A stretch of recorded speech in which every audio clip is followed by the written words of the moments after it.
우리 순례길 11차 여정이 계속됩니다. 이틀 연속으로 거의 30km에 가까운 거리를 걷고 다소 지친 상태였는데 이날은 비교적 짧은 일정으로 계획을 바꾸면서 어느 정도 회복의 시간을 갖기로 합니다. 그리고 그렇게 도착지를 변경하기로 한 또 하나의 이유가 있었는데 그곳 산토도밍고 델라 칼사다에 아주 흥미로운 이야기거리가 있기 때문이기도 합니다. 과연 산토도밍고는 어떤 곳일지 기대가 많이 되는군요.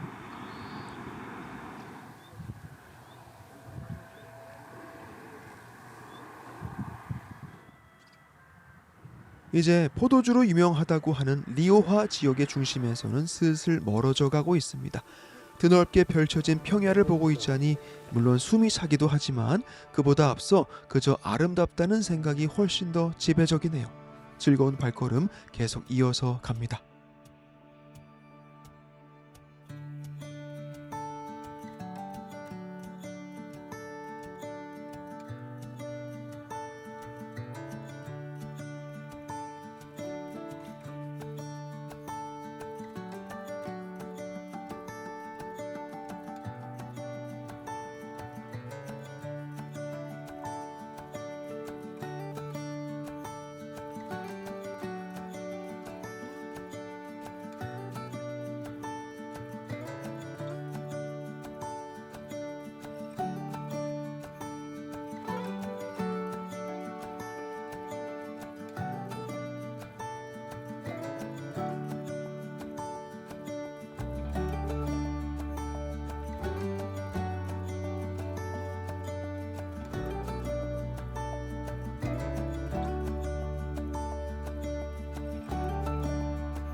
저 멀리 산토도밍고가 보입니다. 조금 더 힘을 내보겠습니다.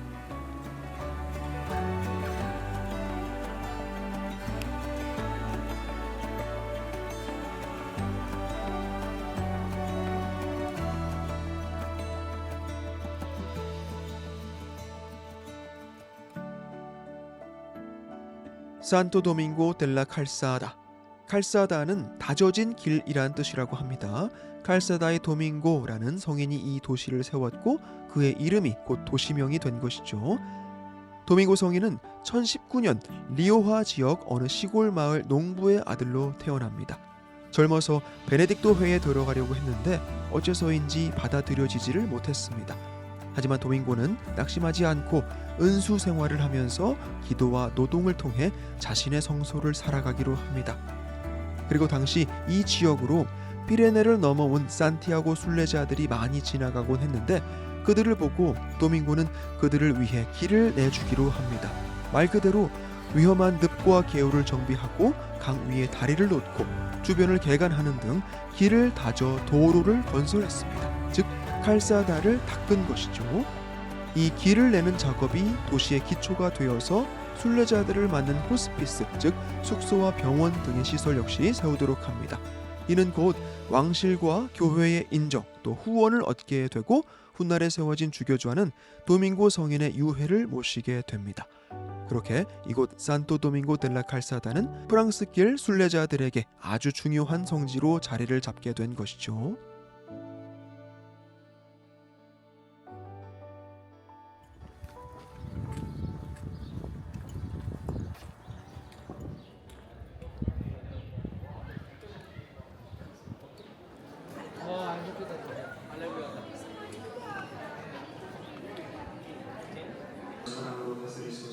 아멘. 주님은 나의 기와 내 나의 몫이시니 내가 잘 못해도 알거리니 내가 신분이 큰 일을 내게 하셨으며 그 이름은 거룩하신 이시로다.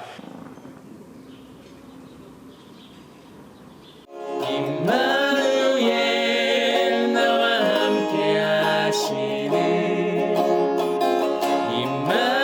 임마누엘 날 사랑하시네. 주교자 성당 뒤 광장에 오크나무 한 그루가 있고 낮 조형물이 설치되어 있는 걸 볼 수가 있습니다.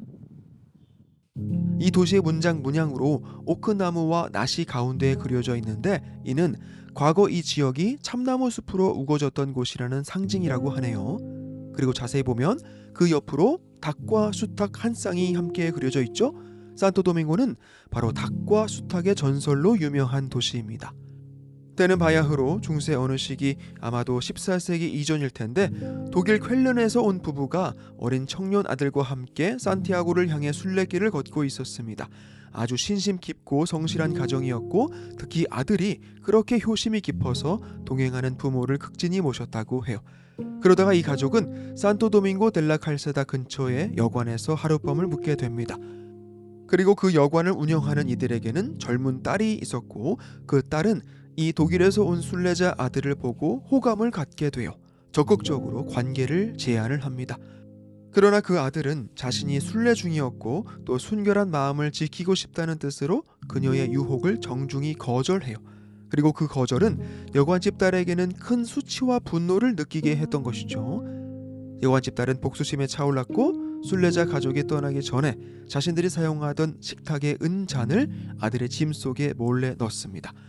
그리고 다음날 새벽 가족이 길을 나서자마자 그녀는 아버지와 마을 사람들에게 순례자 아들을 도둑으로 거짓 고발을 하는 것이죠.